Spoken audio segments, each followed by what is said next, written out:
হুজুরে পাক সাল্লাল্লাহু আলাইহি ওয়াসাল্লাম ইরশাদ করেন, যেই ব্যক্তি ইখলাসের সহিত লা ইলাহা ইল্লাল্লাহ পড়িবে সে বেহেশতে প্রবেশ করিবে। কেহ জিজ্ঞাসা করিল, ইখলাস কি জিনিস?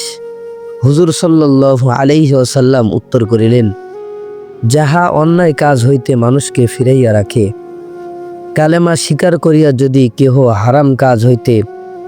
হারাম কাজ থেকে বিরত থাকে, তবে সে সোজা বেহেশতে প্রবেশ করিবে। অন্যায় কাজ হইতে বিরত না থাকিলে ও কালেমার বদলতে শাস্তি ভোগ করিবার জন পর সে জান্নাতে প্রবেশ করিবে। আল্লাহ না করুক, বদ আমলের দরুন যদি ঈমান হারা হইয়া যায়, অর্থাৎ বেঈমান হয়, তবে ওহা ভিন্ন কথা। প্রত্যেক ব্যক্তিকেই কালেমা শরীফ বেশি বেশি করিয়া পড়িয়া ঈমান বাকি থাকার জন্য আল্লাহর দরবারে দোয়া করা উচিত এবং গুনাহ হইতে বাঁচিয়া থাকা উচিত।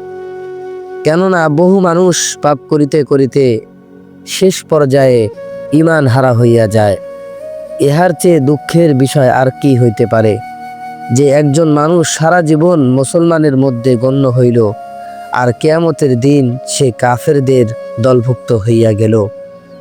ইহা বাস্তবিক চরম আক্ষেপের ও আফসোসের কথা। অথচ ওই ব্যক্তির উপর মোটেই দুঃখ হয় না যে সারা জীবন গির্জা বা প্রতিমার ঘরে থাকিল ও কাফের হইয়া মরিল।